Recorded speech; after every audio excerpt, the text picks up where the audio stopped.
गांव में जगदीश नाम का एक भोला किसान था जो अपनी बेवकूफ़ी से हर बार अपनी फसल बर्बाद कर देता था। बारिश के मौसम में धान की जगह तरबूज की खेती करता।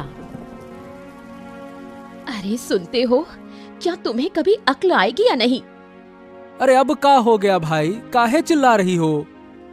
चिल्लाऊं नहीं तो क्या करूं? इस बारिश में जब सब लोग धान की खेती करते हैं, तुम तरबूज की खेती कर रहे हो। देखो, हमने सोच समझकर ही तरबूज बोया है।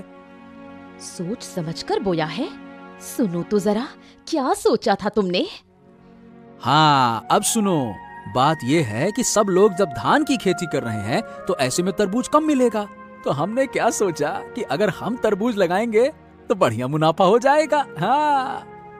तुम्हारा दिमाग खराब है क्या? बारिश में कभी तरबूज होता है? क्या बात कर रही हो? बारिश में तरबूज नहीं होता है क्या? अब मैं क्या कहूँ, तुम तो सब जानकर ही खेती करते हो ना। अरे ऐसे काहे कह रही हो? पहले बता दिया होता तो हम तरबूज लगाए नहीं करते। तुम्हें पहले मैं कैसे बताऊं? क्या तुम मुझसे सलाह लेते हो कभी? हाँ, अब रहने दो, ज्यादा डांटो नहीं। आगे से ऐसा हम नहीं करेंगे। जाओ यहाँ से, मेरी नजरों से दूर हो जाओ। जगदीश की एक बेटी थी, नाम था दिव्या। दिव्या बहुत ही समझदार लड़की थी। वो गांव भर में घूम घूम कर लोगों की मदद करती थी। सुबह जब वो बुढ़िया के घर के सामने से गुजर रही थी तो देखा कि वो बुढ़िया रो रही है। अरे बूढ़ी माँ, आप रो क्यों रही हैं? क्या हुआ? मत पूछ बेटी, मेरे रसोई घर की छत गिर गई है। अब मैं क्या करूंगी? छत गिर गई? किसी से मदद मांगिए ना। कई लोगों से मांगी पर कोई मदद करने को तैयार नहीं।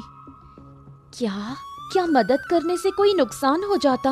रुको, मैं देखती हूँ क्या किया जा सकता है।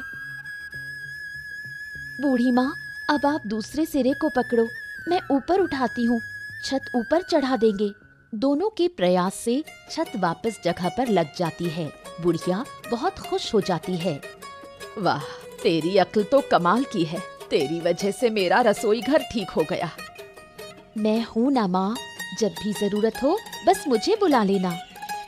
खुश रहो बेटी, सदा सुखी रहो। हाँ माँ, आप लोगों की दुआओं की वजह से ही मैं अच्छी हूँ। अब चलती हूँ, माँ चिंता कर रही होगी। ठीक है बेटी, ध्यान से जाना। हर दिन ऐसे कामों के लिए दिव्या को माँ की डांट सुननी पड़ती है। आज भी कुछ अलग नहीं हुआ। ठहर जा, वहीं खड़ी रह। बता, कहाँ गई थी तू पूरे दिन? माँ, मैं थोड़ी देर गांव में घूमने गई थी। तुम जानती हो मैं घर पर ज्यादा नहीं रहती। यही तो पूछ रही हूँ कि तू घर में क्यों नहीं रहती? क्या तुझे घर का कोई काम नहीं? घर का काम करने के लिए तो आप हो ही। मैं तो गांव वालों के काम में मदद करती हूँ। गांव वालों के काम करके तुझे क्या मिलता है? माँ, मुझे उनका प्यार और आशीर्वाद मिलता है। लोगों की मदद करने से बहुत सुकून मिलता है। बस कर, छोटी सी उम्र में इतनी बड़ी बड़ी बातें। अभी 15 साल की है और बात करती है जैसे 80 की बुढ़िया हो। रहने दो माँ, आज मत डांटो ना। तेरे बाप बेटी को लेकर मैं बहुत परेशान हूँ। एक है बहुत बेवकूफ, दूसरा बहुत चालाक। जरूर पापा ने फिर कोई बेवकूफी की है, उसी का गुस्सा मुझ पर निकाल रही हो। क्या करूं मैं? तू खुद देख घर की हालत। गांव के इतने लोगों की समस्या हल कर दी, अब तक पापा को ठीक नहीं कर पाई। क्या कहूं, मेरी तो किस्मत ही फूटी है, तभी तो तेरे बाप के घर आई। अच्छा, अब मुझे खाना दो, बहुत भूख लगी है। दिव्या कभी अपनी माँ की बातों को गंभीरता से नहीं लेती। उसे गांव के अच्छे कामों में ही सुकून मिलता है।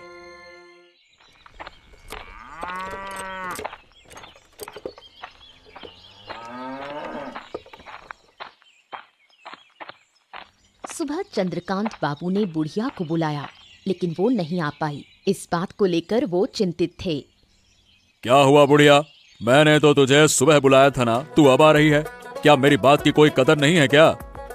ऐसी कोई बात नहीं बाबूजी, दरअसल मैं थोड़ी परेशानी में पड़ गई थी।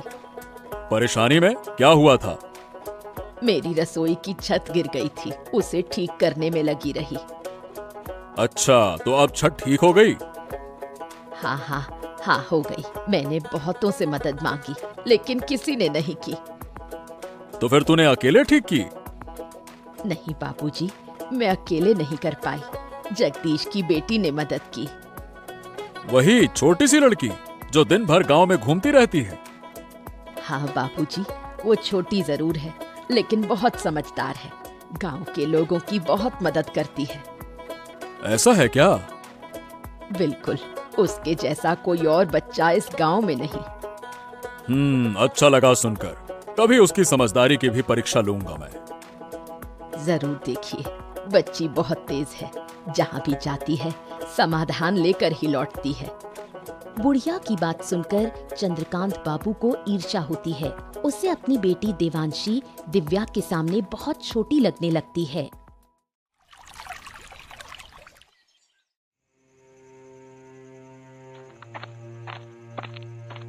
सुनो बेटी, तो जगदीश की उस छोटी लड़की को जानती है? किसकी बात कर रहे हो? उस दिव्या की? हाँ हाँ हाँ हाँ, उसी लड़की की बात कर रहा हूँ। जानती है ना तू? हाँ, नाम और चेहरे से जानती हूँ, लेकिन कभी आमने सामने बात नहीं हुई। अरे बेटा, लोग कह रहे हैं कि वो बहुत ही समझदार है। पूरे गांव की समस्या वही लड़की हल करती फिरती है। क्या कह रहे हो पिताजी? ये कैसे हो सकता है? उसकी उम्र ही कितनी है? ऐसा है क्या? अब मुझे भी तो बड़ा अजीब ही लग रहा है, लेकिन जो कुछ लोगों से सुना है, अब देखो वो झूठ नहीं लगता। लोग उस लड़की की तारीफ कर रहे हैं। तारीफ कर रहे हैं कि क्या बात कर रही हो? ऐसा लग रहा है जैसे उसके गुणों का बखान कर रहे हैं। मैं भी देखना चाहती हूँ कि वो कितनी होशियार है। अब गरीब घर में जन्मी है, उसमें भला इतनी अकल आ कहां से गई? अगर वो मुझसे ज्यादा समझदार निकली तो उसे इस गांव में नहीं रहने दूंगी। इस गांव की सबसे समझदार लड़की सिर्फ मैं ही रहूंगी। ठीक है बेटी, अब देखो तुम गुस्सा मत करो। मैं देखता हूँ क्या किया जा सकता है। चंद्रकांत बाबू सोच में पड़ जाते हैं, कैसे दिव्या को इस गांव से बाहर निकाला जाए। 2 दिन बाद की बात है।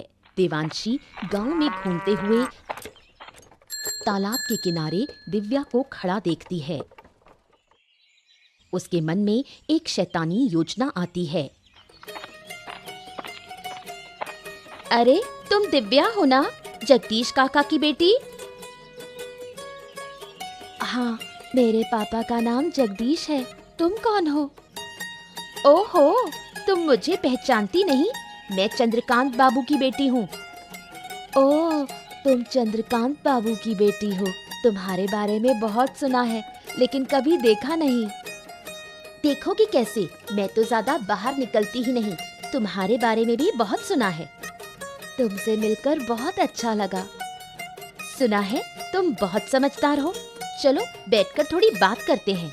देवांशी दिव्या को तालाब के किनारे बैठने के लिए कहती है, फिर उसे धक्का देकर पानी में गिरा देती है और खुद नकली कोशिश करती है उसे बचाने की। उसके चेहरे पर शैतानी मुस्कान होती है। कोई है? मुझे बचाओ, मैं डूब रही हूँ। अरे, तुम गिर गई? कैसे? मुझे तो तैरना नहीं आता। दिव्या हाथ पांव मारती है और एक पेड़ की डाली पकड़कर खुद को बाहर निकालती है। तुम ठीक तो हो ना? हाँ हाँ, मैं ठीक हूँ। अब मैं घर जा रही हूँ। इस घटना के कुछ दिन बाद जगदीश और चंद्रकांत बाबू के बीच विवाद हो जाता है।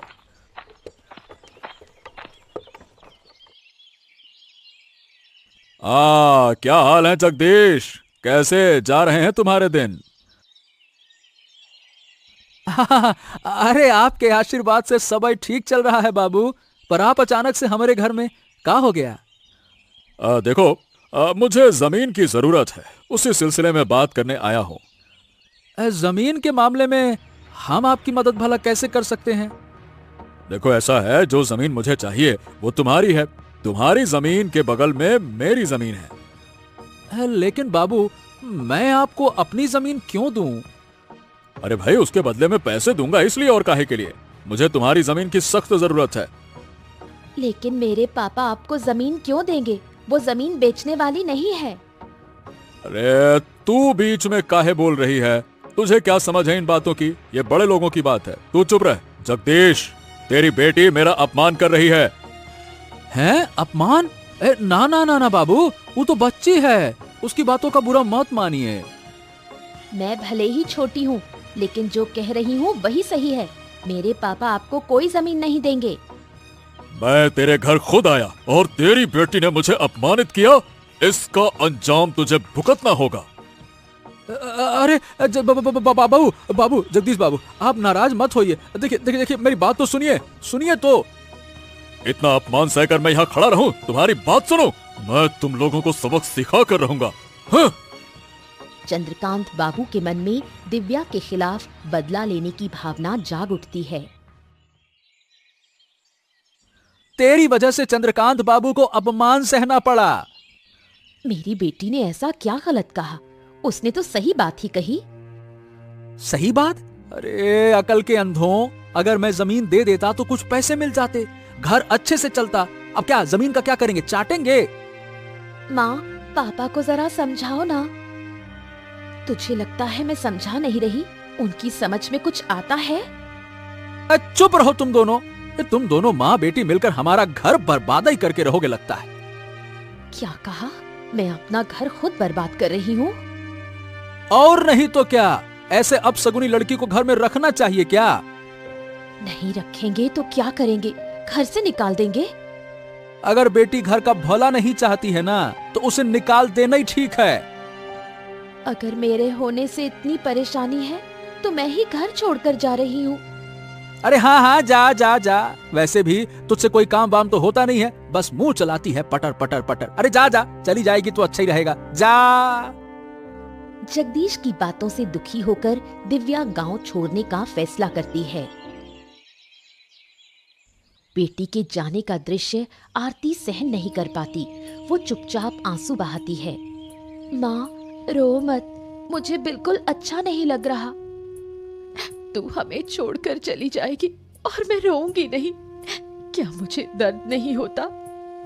अगर आपको सच में दर्द होता तो आप पापा को पहले ही सुधारती।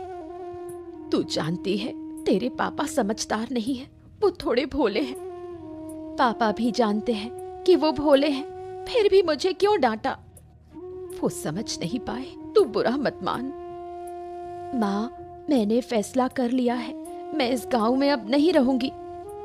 हमें छोड़कर तू कहाँ जाएगी? कैसे रहेगी? क्या हमें तेरी चिंता नहीं होगी?